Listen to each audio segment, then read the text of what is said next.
Et nous allons accueillir tout de suite Ela Orleans, compositrice, musicienne, vidéaste polonaise basée à Glasgow, un univers lynchéen qui déclare d'ailleurs aimer beaucoup les images, un split avec Dirty Beaches, un blog intitulé Movies for Ears. Vous venez de sortir un nouvel album produit par OWB, premier véritable album en 2008, High Moon Low Sun, auquel vous vous dites très attaché. Pourquoi est-ce que vous êtes très attaché à ce premier album qu'on ne peut plus trouver d'ailleurs, je crois? Bonjour. Bonjour. To translate what you say. I think I understand most. Okay. But I don't speak French, but I understand. Okay. So apparently you're very attached to High Moon, Low Sun. Why? We can't find it anymore, apparently. What's the question? I think it's your first record? Yes. Okay, and we've read in some newspapers that you have a strong connection with that record. Can you tell us why? I don't really see connection stronger with that record than every other record, but maybe it's probably came across as important one because it was the first one released. It was released on the Italian label Setola di Maiale in 2008. I was living in America and I was just sharing my tracks on MySpace when it was still good, and I got lots of exposure through that, and I just connected with some really interesting little net labels, very very tiny DIY groups, and I became friends with lots of them. And for example, with Alex from Dirty Beaches, I became friends through MySpace because he heard about me through MySpace, and that's how we connected, and that's how we became friends, actually. But that was the first record. I felt like a whole thing, and I released it for the first time. I had something released in Europe, outside America, and it was a very important moment, I'm sure. But I was doing things before, and I was recording things before, and actually my later record, Neo Payar, was actually the bunch of tracks which I recorded first. Okay, I'll try to sum it up. Sorry. I hope I won't forget anything. Donc en fait, elle n'est pas spécialement plus attachée à cet album qu'aux autres. C'est peut-être juste parce que c'est son premier album. À la base, elle a publié ses chansons sur MySpace quand ça marchait encore, et grâce à MySpace, donc c'est comme ça qu'elle s'est fait connaître, et elle est rentrée en contact avec des labels assez intéressants et des groupes qui se produisaient eux-mêmes. C'est là qu'elle a lié contact avec I think it's Alex from Dirty Beaches, avec Alex des Dirty Beaches, et voilà, cet album c'était vraiment une chose aboutie, et voilà, c'est son premier album qui est sorti en Europe, même si avant elle faisait des choses déjà. Au départ de votre travail solo, j'ai lu aussi que vous n'osiez pas faire entendre votre travail. Pourquoi? So when you started playing and singing, you didn't want people to hear your music, to listen to your music. Why? No, I wanted them to hear. I just didn't really feel shy, or? No, I actually graduated from drama school. I have a master's in theater arts, so I know how to be on the stage, I guess. But I felt that music is more. Music was. I was a painter at the time. I wanted to make it in New York as a painter, and I was working quite a lot, and I was working with big artists there. But I just felt music kind of became my. I had a band back in Glasgow, Hasselhound, and I was just contributing my parts, and I was sending them tapes, recording on 4 tracks. And then during that time, I just realized I really like doing things on my own, and I just treated it more as a form of therapy than something to show. I didn't think that anybody would like to hear it. It was more like that, rather than being afraid of people judging me. I don't care about really judgment. Okay, so it's not that you didn't want people to hear what you did. No, I just didn't think it was interesting. I just when La Station Radar approached me through MySpace again, and they said they wanted to do the CDR, and then they said, "Oh, we would like to actually do LP." I was like, "You're crazy. You're gonna lose money. The records is sold out." You know? So yeah. Okay, thank you for this long answer. En fait, elle n'avait pas peur de montrer sa musique. À l'époque, elle venait juste d'obtenir son diplôme en théâtre. Elle était peintre. Elle voulait réussir à New York. Elle travaillait déjà avec de grands artistes dans plusieurs domaines.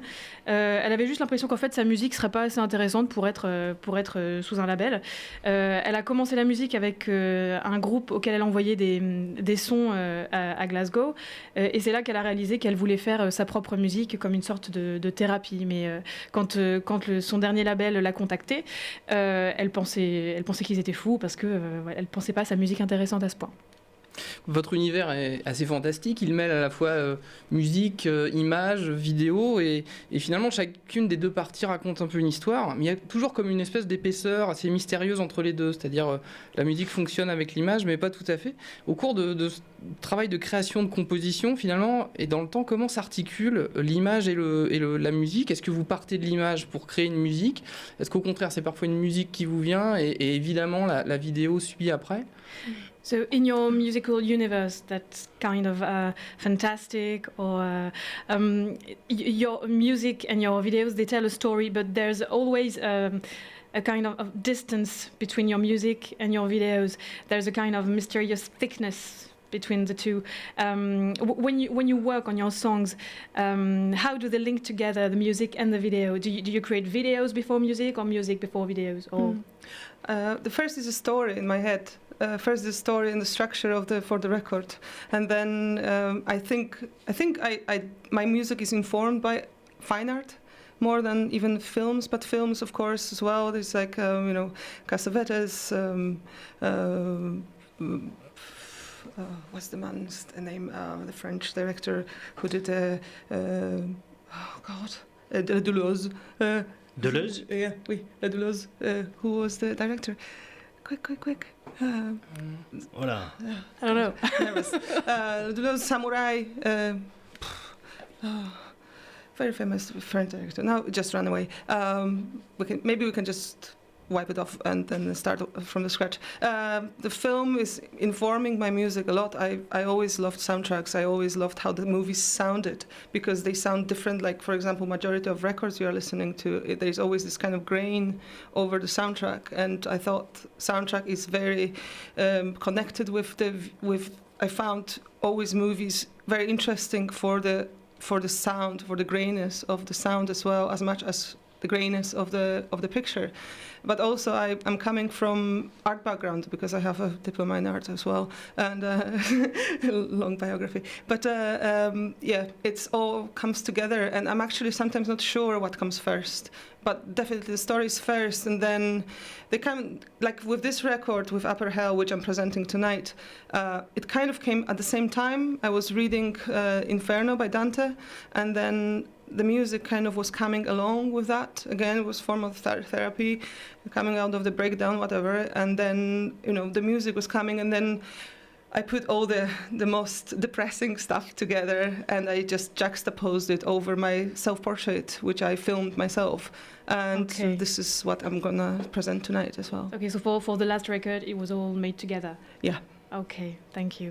I'll try to sum it up. I'm sorry. Yeah, sorry. I have to make it shorter.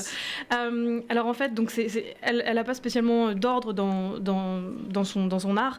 À la base, elle pense à une structure pour la musique en général, mais elle est très inspirée par les films, notamment Cassavetes. Elle explique que les musiques de films l'ont toujours fascinée. Il y a cette espèce de grains sur les sons, et comme elle vient d'un milieu artistique, elle a fait des études dans l'art, elle est forcément toujours très inspirée par ce qui l'entoure, mais elle n'est pas certaine de ce qui vient en premier. Par contre, ce qu'elle nous dit, c'est que pour son dernier album, tout est arrivé en même temps. C'était comme une sorte de thérapie.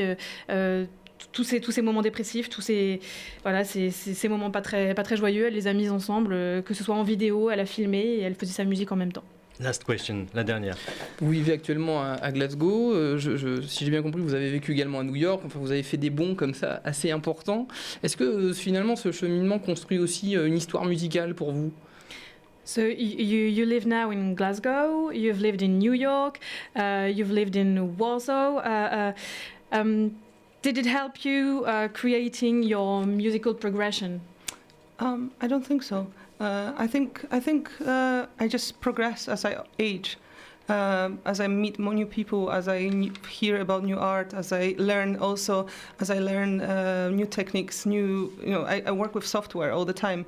There is some sort of misunderstanding of my music, and it comes with the one word, lo-fi. My music is not lo-fi, it's all recorded on very sophisticated software used by professionals, and I always record it the same way, but I'm learning as I'm going. I'm learning, and I don't think it's specifically connected with places. I think it's just connected with aging and knowing more, move the knowledge more, and yeah.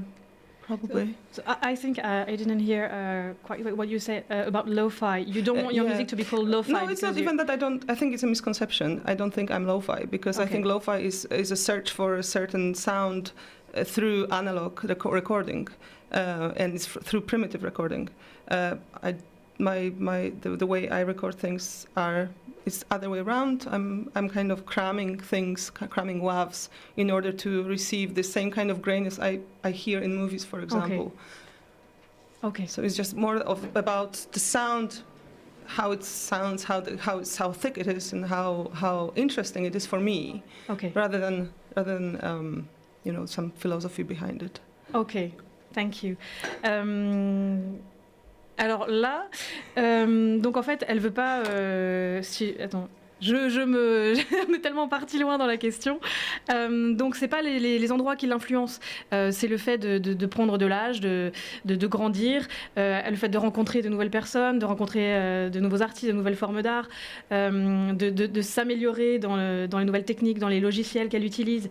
Elle pense qu'il y a une mauvaise compréhension de ce qu'elle fait. Elle se définit pas comme lo-fi, qui cherche un certain son avec des instruments des logiciels assez primitifs. Non, elle se définit pas du tout comme ça.